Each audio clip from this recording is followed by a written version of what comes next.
Primeramente, muy buenos días, doctor y compañeros. Mi nombre es Alan Albert Bautista Mamani, de la Universidad Católica Boliviana San Pablo, Unidad Académica Campesina de Pucarani, carrera de Enfermería, cátedra de Parasitología.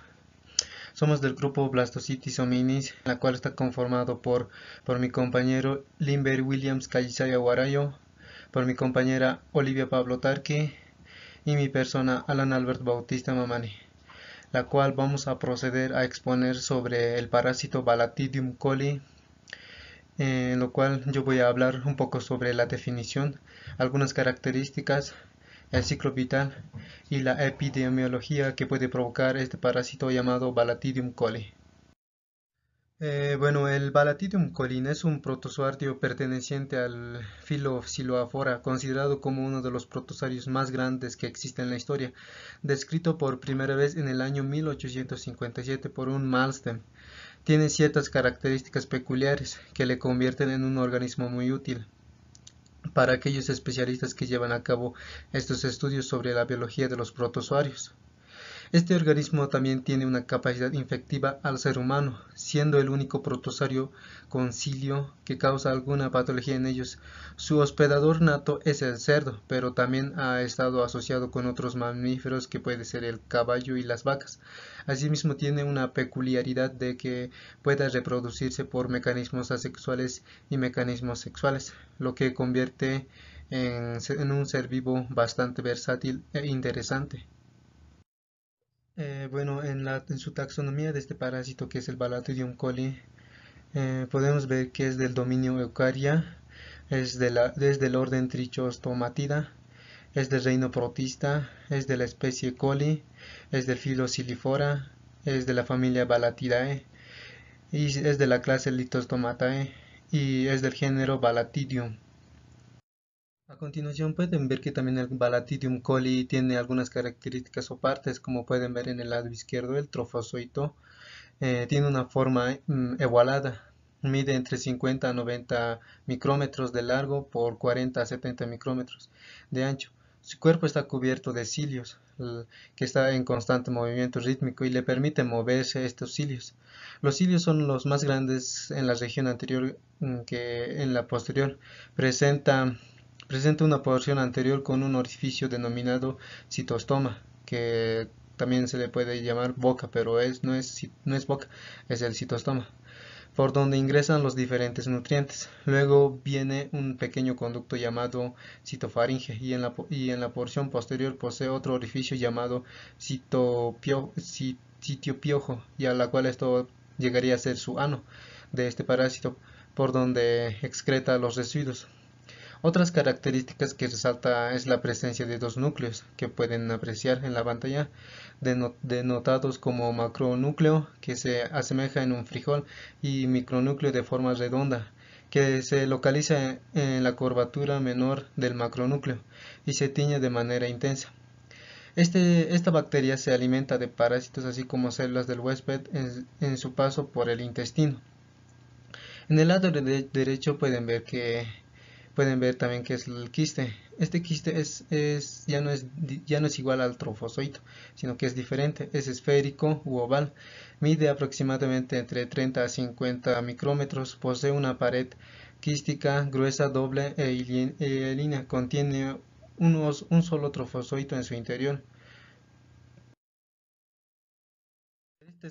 Las características generales del Balatidium colin es un organismo unicelular constituido por una única célula de tipo eucariota. Esto quiere decir que su material genético es ADN y ARN. Se encuentra encerrado dentro de su estructura conocida como núcleo celular. Este parásito se desplaza por medio de grasas o las corrientes que originan el movimiento de los cilios, que se recubre su cuerpo. Presenta una movilidad en la espiral, la que permite identificarlos fácilmente con ayuda del microscopio. Asimismo, el Balatidium colin es considerado también como un parásito. Esto es así porque requiere de un hospedador para poder desarrollarse de forma adecuada. El huésped por excelencia del Balatidium coli es el cerdo.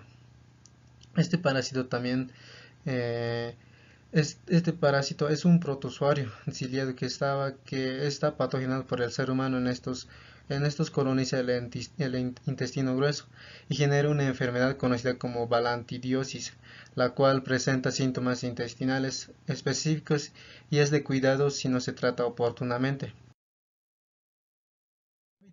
Podemos ver que este es un parásito que se encuentra altamente distribuido por, por todo el globo terráqueo.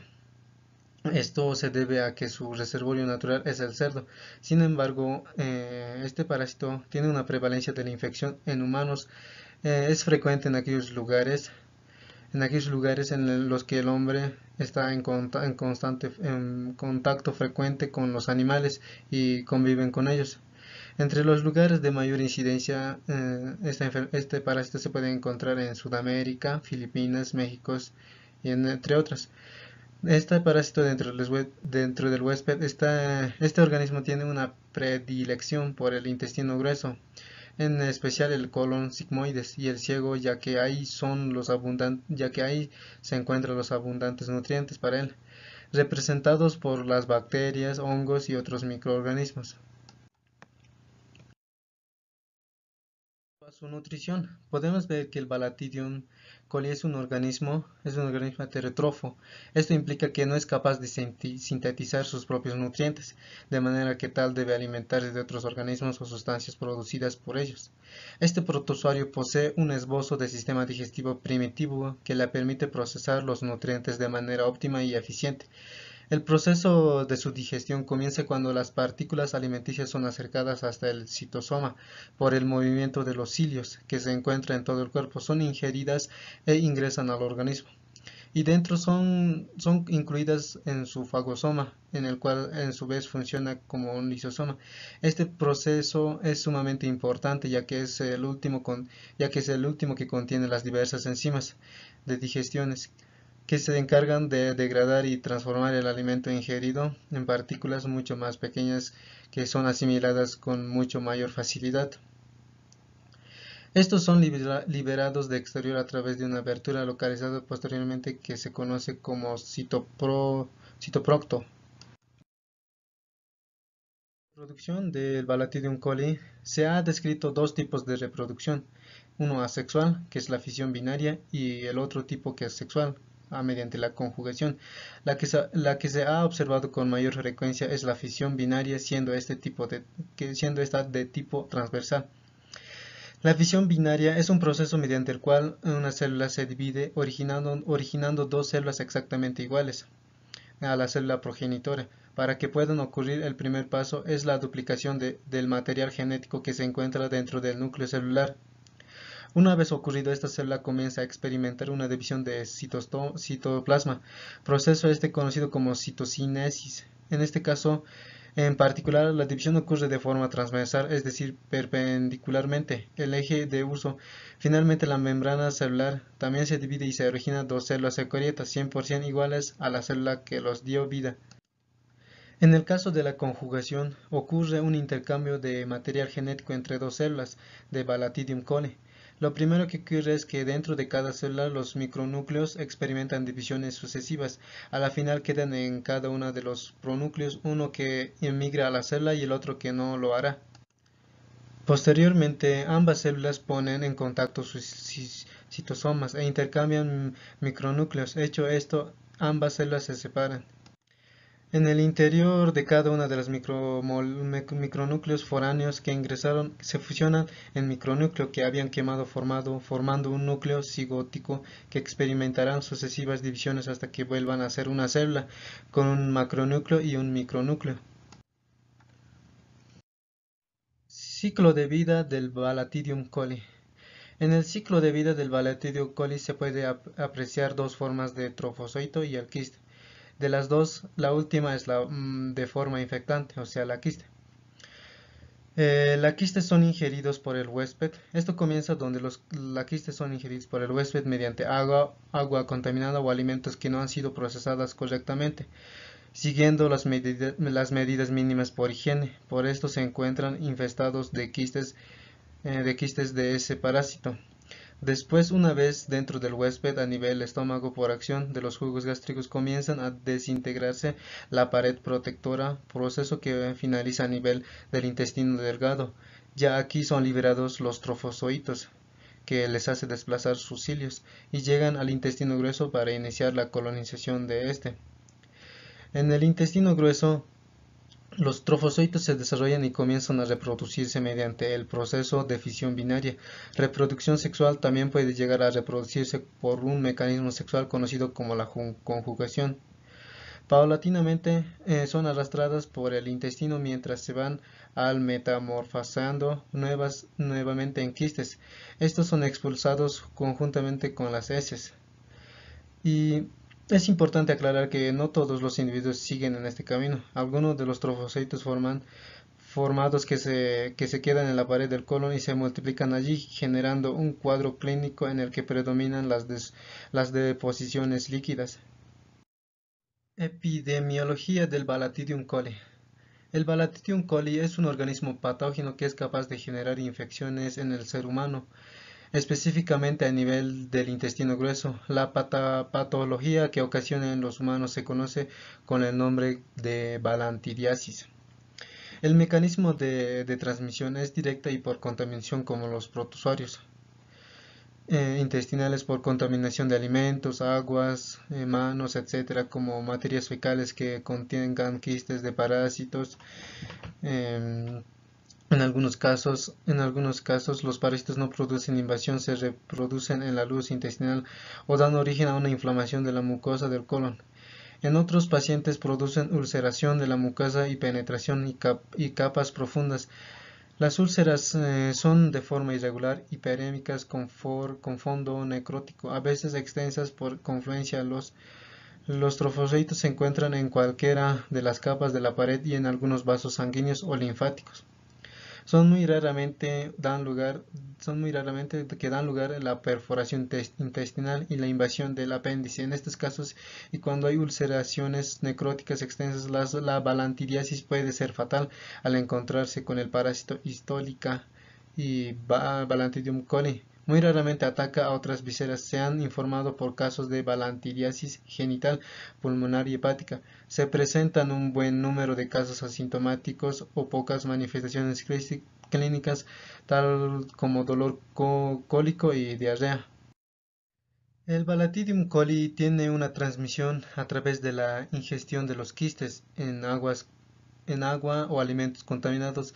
Tras el tránsito por la vía digestiva llega al intestino grueso, donde gracias a que producen una sustancia química llamada hialuronidasa, puede penetrar la mucosa e instalarse allí y generar diversas lesiones. Este parásito puede transmitirse de 5 formas. 1. Puede ser de enfermedad cosmopolita, que significa que este parásito puede estar en varios lugares o varios países. 2. Tiene una mayor prevalencia en zonas tropicales. Este puede estar en lugares calientes, trópicos de Cochabamba, por ejemplo. 3. Los vectores e insectos, la cual puede contener el insecto, este parásito, y nos puede transmitir. 4. El cerdo es el reservorio natural, ya que este consume cualquier tipo de alimento, la cual puede estar infectado de Balatidium coli. Y por último, 5. La mayor fuente de infección, que son las heces de cerdo. Bueno, a continuación les muestro las referencias bibliográficas de la cual he obtenido esta información. Muchas gracias, va a continuar mi compañera. Buenos días, doctor Manuel Loza. Buenos días, compañeros. Soy estudiante de la Universidad Católica Boliviana San Pablo, de la UAC Pucarani, de la carrera de enfermería, de la cátedra de parasitología, del grupo Blastocitis hominis. Mi nombre es Olivia Pablo Tarqui, con número de carnet 15-0057-2 de La Paz, y les voy a explicar sobre la sintomatología, inmunidad y diagnóstico biológico del parásito Ballantidium coli.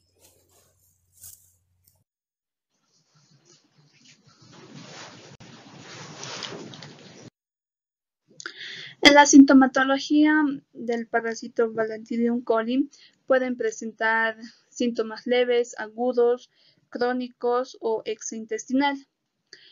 En la sintomatología leves se manifiesta diarrea sin sangre en las heces y también puede manifestar estreñimiento. También en el sintomatología agudo presenta diarrea, mucosanguinolenta con tenesmo rectal. También presentan dolor abdominal, náuseas, vómitos y cefalia. En la crónica es presentado por la pérdida de apetito, diarrea episódica, cefalia y anemia. Y esto puede producir por un déficit de hierro y pérdida de peso. En la extraintestinal se presenta esporádicamente en forma de apendicitis. También puede ser metritis, vaginitis, cistitis. En la inmunidad del parásito Balantidium coli, se dice que las infecciones por parásitos intestinales afectan principalmente el desarrollo físico y mental de las personas, para lo cual es necesario que realicen el examen macroscópico de las muestras fecales y puedan determinar el principal factor.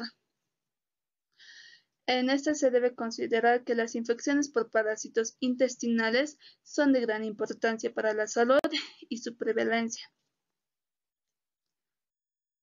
En el diagnóstico biológico se establece la identificación de los quistes y los trofocitos de Balantidium coli en el estudio macroscópico de las heces y recién obtenidas, para lo cual es recomendable realizar múltiples estudios, ya que el parásito es expulsado en un tiempo y puede variar la cantidad. También se indica que se debe realizar estudios de rectoscopia y colonoscopia.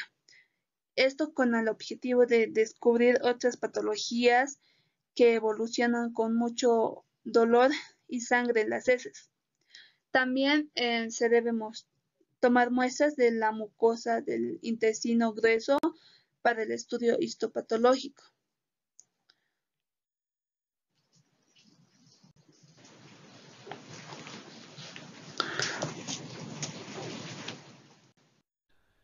Muy buenas tardes, doctor. Soy el estudiante Limber Williams Calizay Guarayo con el número de carnet 677-1678-LP de la Universidad Católica San Pablo, Unidades Académicas Campesinas, Pucarani, carrera de Enfermería, segundo semestre, Cátedra Bioquímica. Dando continuación al tema, yo voy a hablar sobre la morfología del parásito. Este parásito presenta dos, uno que es el trofozoito ciliado, que es el único para los humanos, y el otro que es la forma quística. El trofozoito ciliado se caracteriza porque es la forma móvil del parásito y la forma invasiva en el tejido de este parásito. Tiene un tamaño de entre 60 a 70 micras de largo y 40 y 50 de ancho. Tiende a ser muy grande este parásito, puede medir hasta 250 micras de largo y por ese gran tamaño es casi extremadamente raro que salga del intestino. Una característica muy importante es que la totalidad del cuerpo del parásito en su forma trofozoito va a estar cubierta por cilios. La parte de abajo de estos cilios va a haber una película que es una cubierta de doble membrana que permite recubrir y da soporte a los cilios. Tienen mucha movilidad gracias a estos cilios. Tiene una forma de pera ovoide, uno de los extremos va a ser más estrecho y la parte posterior va a ser más ancha. El extremo anterior se va a encontrar una depresión que se llama peristoma. Posterior a ese peristoma vamos a encontrar lo que viene siendo la boca del parásito, como se puede observar en la diapositiva, que es el citostoma, y por debajo del citostoma vamos a encontrar la laciofaringe, que es una especie de embudo que sirve de garganta para que pase el alimento que está captando el parásito. En la porción posterior se va a encontrar el poro anal, donde se va a ir eliminando el material de desecho de su alimentación. Este parásito posee dos núcleos en su forma de trofozoito. De estos dos núcleos, uno va a ser el macronúcleo de gran tamaño y tiene forma de riñón. Un micronúcleo que es muy pequeño y que se va a encontrar siempre en la parte cóncava del macronúcleo. Este parásito siempre va a poseer dos vacuolas contráctiles en su citoplasma y también va a haber vacuolas de alimento en su citoplasma de este parásito. Características muy importantes en los cilios, aunque se encuentran muy recubiertos por todas partes, los de mayor tamaño se encuentran en la parte anterior alrededor del citostoma y peristoma. Estos cilios, al ser más grandes, van a permitir que el parásito pueda empujar alimentos de la boca del parásito. También son muy sensibles a los cambios del pH, ya sea del cuerpo humano o del no humano. A las horas de haber salido del cuerpo humano mueren, pero pueden resistir en el medio ambiente siempre y cuando la temperatura sea constante a 23 grados centígrados. De esta manera el parásito puede durar 24 y un máximo de 48 horas en condiciones estables de temperaturas a 23 grados. El quiste es la forma de resistencia del Bacterium coli, es una forma inmóvil. Tiende a ser un quiste grande de 40 a 50 micras. Se puede ver fácilmente en el núcleo, también cuenta con un macronúcleo, pero no se puede observar. Cuando se tiñe el parásito no se puede ver el micronúcleo.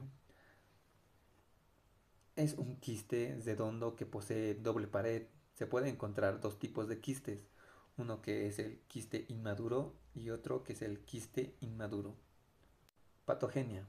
Para poder invadir la pared intestinal tiene que haber ciertas enzimas para poder causar esta ulceración y llegar hasta la submucosa.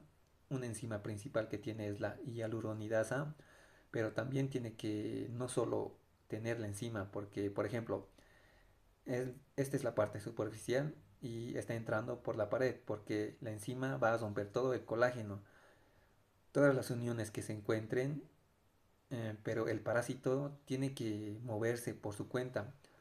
Por lo tanto, tiene que tener una acción simpática como una acción mecánica, que es el desplazamiento de los cilios que tienen. Otros pueden llegar hasta la submucosa del colon y en ahí se pueden replicar y causar mayor enfermedad. Existen riesgos si hay previa a la mucosa intestinal porque se le facilita el ingreso y una dieta rica en carbohidratos, por lo que es de lo que ellos se alimentan. Las úlceras planas y redondas con bordes endematosos son de cuello ancho y bordes, tratamiento y medicación de la balantidiasis. Tetracilina 500 miligramos cada 6 horas durante 10 días. Doxiclina 100 miligramos durante 10 a 14 días. Diodoxoquinina 650 miligramos día durante 20 días. Las alternativas: metronidazol 750 miligramos cada 8 horas durante 5 a 10 días. Otro es el yodiquinol 650 miligramos cada 8 horas durante 20 días. En humanos inferiores de 8 años, tetracilina 10 miligramos por kilo de peso cada 6 horas, máximo 2 gramos por día, por 10 días. Menores a 8 años, metronidazol 500 miligramos por kilo de peso, 30 a 50 miligramos día, máximo 750 miligramos cada 8 horas por 5 días. Yodoquinol 13 miligramos por kilo de peso cada 8 horas por 20 días. Prevención de la balantidiasis. Las principales medidas de prevención frente a la balantidiasis pasan por mantener unas medidas de higiene personal, como puede ser lavado de manos antes de comer, después de ir al baño o después de tocar un animal. También es crucial consumir alimentos que hayan superado controles de seguridad alimentaria y tomar bebidas embotelladas, evitando el hielo cuya procedencia no sea segura.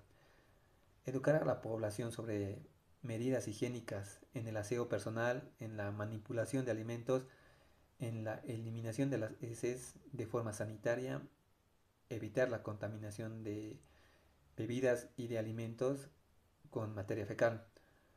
También tiene que haber un control de los sistemas de abastecimiento público de agua contra la contaminación y medidas estrictas en el consumo del agua, como puede ser filtros y ebullición, y el cloro no es tan suficiente, puesto que es probable que sea el cerdo infectado con una Balatidium coli, una fuente de infección para el ser humano.